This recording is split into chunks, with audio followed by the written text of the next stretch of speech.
लोकस्य सर्वता अगहर परम। साधू महाराज माझ्या जवळ या आणि माझ्या दुःखाचा नाश करा। माझ्याकडे खूप दुःख आहे, तुमच्या दर्शनाने लोकांच्या पापाचा नाश होतो, तसं माझ्याही जीवनामध्ये आनंद मला प्राप्त झाला पाहिजे आणि माझं दुःख दूर झालं पाहिजे।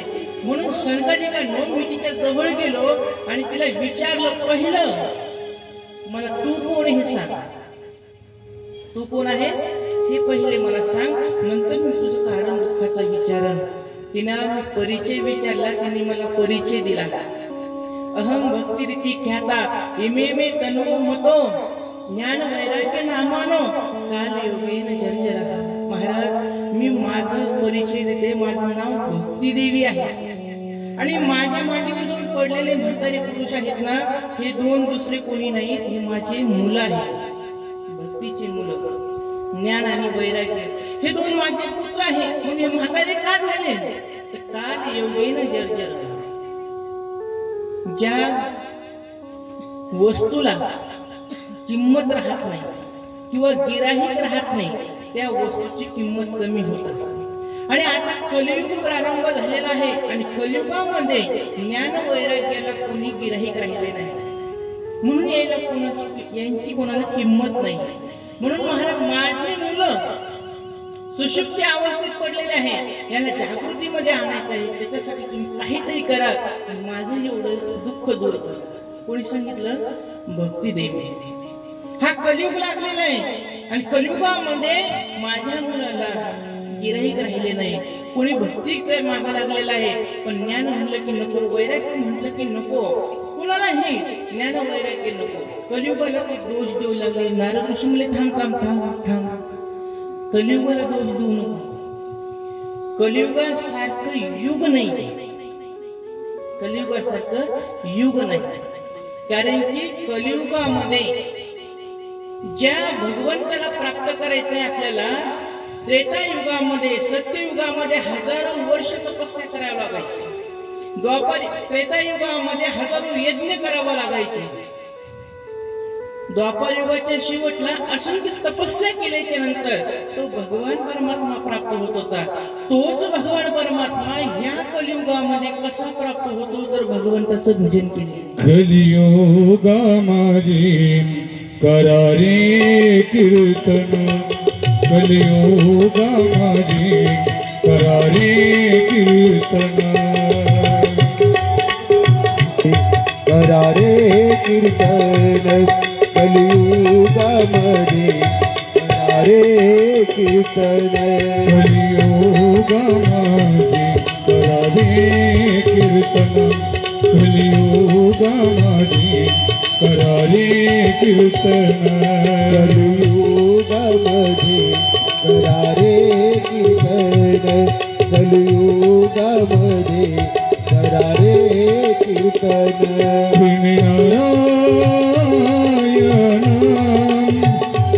दिल भेटे तिने नारायण, दिल भेटे कलियुगामध्ये करारे कीर्तन, कलियुगामध्ये करारे कीर्तन, कलियुगामध्ये करारे कीर्तन, कलियुगामध्ये करारे कीर्तन, कलियुगामध्ये करारे कीर्तन, कलियुगामध्ये करारे कीर्तन। काय म्हणतात महाराज? कलियुगा माझी करारे कीर्तन, तेने नारायण देईल भेटी। नारायण भेट केव्हा देतो? कलियुगामध्ये फक्त त्याचं भजन केल्याचे। म्हणून हरेर नाम हरेर नाम केवलम, कलो नास्तेव नास्तेव नास्तेव तत्फलन अन्यतः। आणि काही साधना करायचं काम नाही, हरिनाम घ्यायचं काम नाही, फक्त मुखाने काय म्हणायचंय? रामकृष्ण हरी रामकृष्ण हरी रामकृष्ण हरी। प्रत्येक वेळेस आपण वाणीला एक छंद लावून द्यायचा आहे, रामकृष्ण हरी म्हणायचं। सोप्यातलं सोपं आणि असं काही नाहीये की आता भजन करायचं म्हणून घरातले कामं सोडून द्यायचे, शेतीतले कामं सोडून द्यायचे, मुलाबाळांचा स्वयंपाक नाही करायचा, नवऱ्याची सेवा नाही करायची, सगळं करायचंय. पण कसं? कामामध्ये काम, काही म्हणा राम राम, असं भजन करा, भगवंत भेट देईल. म्हणून कलियुगाला दोष देऊ नकोस बरं का. कोण म्हटलं? देवर्षी नारद. कोणाला सांगायले? सनकादिकाला. मी भक्ती देवीला समजून घातली आणि तिला सांगितलं कलियुगासारखं युग नाहीये, त्याला दोष देऊ नको. सनकादिकाने बघितलं आणि म्हणले मग तू एवढं तिला सांगून आला, तुझ्या चेहऱ्यावर एवढं दुःख काय? तू काही त्या मुलाला उठवण्यासाठी प्रयत्न केले नाही का? नारदाने सांगितलं मी वेद पाठ केला, शास्त्रांचा पाठ केला, गीता पाठेर मुहुर्मुहु, गीतेचा पाठ केला. पण ते मुलं पाठ होईपर्यंत उठून बसायचे आणि पाठ संपलं की पुन्हा सुषुप्त अवस्थेत पडायचे. काय करावं?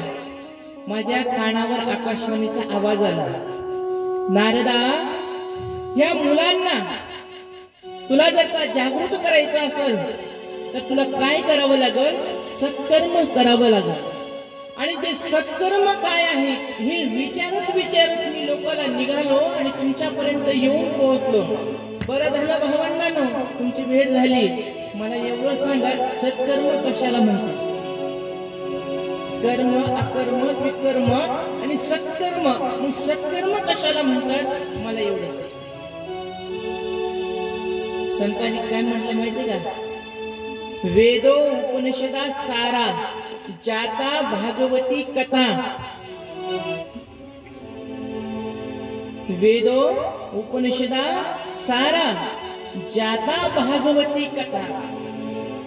वेदाचं परिपक्व झालेलं फळ जर का कोणता असेल किंवा वेदाचा पूर्ण सार कोणता असेल तर भागवती कथा, भगवंताची कथा, भागवत कथा.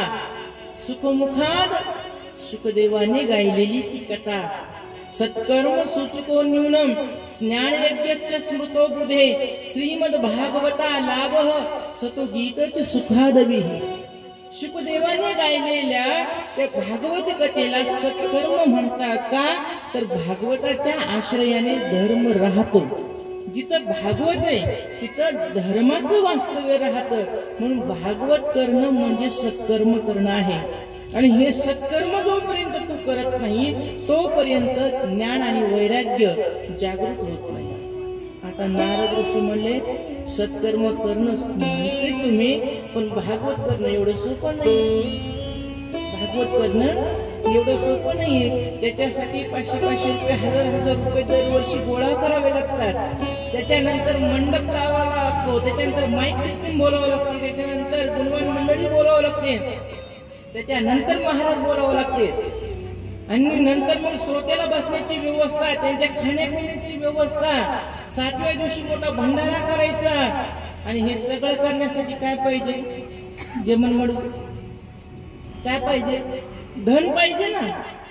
मग धन पाहिजे, आणि धन हे माझ्याकडे पण नाही, तुमच्याकडे पण नाही. तुम्ही संन्यासी, मी संन्यासी, धन आपल्या दोघांकडे नाही. आणि एवढे खटाटोप कराल कोण? म्हणून महाराज हे काही करणं सोपं नाहीये, पण त्या मुलांना आपल्याला जागृत करायचं. संकटिकाने सांगितलं काही टेन्शन घेऊ नका. ज्याला परमार्थ करायचे ना ते सुविधेचा विचार करत नाही. एक काम करा म्हणले, तुम्ही जा भक्ती ज्ञान वैराग्याला घेऊन या, आम्ही इथून जरा खाली येतो, आनंद नावाच्या वनामध्ये आपण भागवत कथा. मोठा विशाल असा तिथं वटवृक्ष आहे, छानसा असा ओटा आहे, खाली सुंदर अशी मौसूद वाळू आहे. त्या वाळूवर सगळं समाज बसत सावलीला. आम्ही वट्यावर बसून भागवत सांगू, आम्ही तुमच्याकडून दक्षिणा घेणार नाही, भागवत कथा करू आणि सर्वांना आपण आनंदित करू.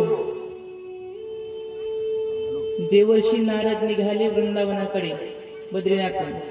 जाता जाता भृगु ऋषीने बघितलं. भृगु ऋषी म्हणले, बाबा कुठं चाललंय? तरीच गडबडीमध्ये.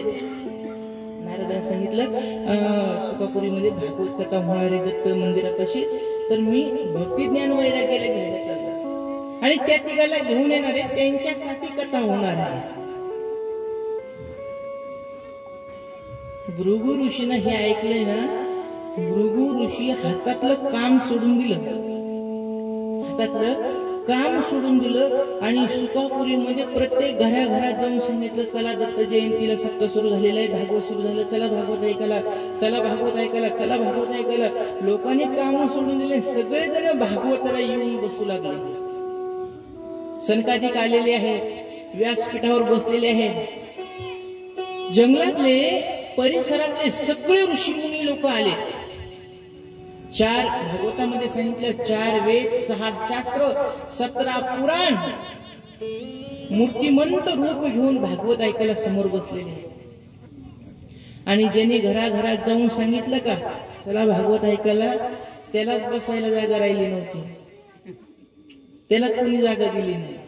बिचारे भृगु ऋषी पाठीमागं बसले आणि सगळा समाज येऊन बसला. नारद ऋषीने भक्ती ज्ञान वैराग्याला घेऊन आले.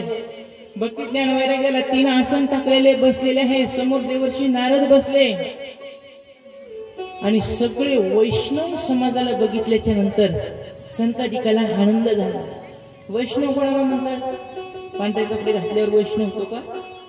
4-5 माळी गाळ्यात घातल्यावर वैष्णव होतो का? कपाळ भरून गंध लावल्यावर वैष्णव होतो का? नाही.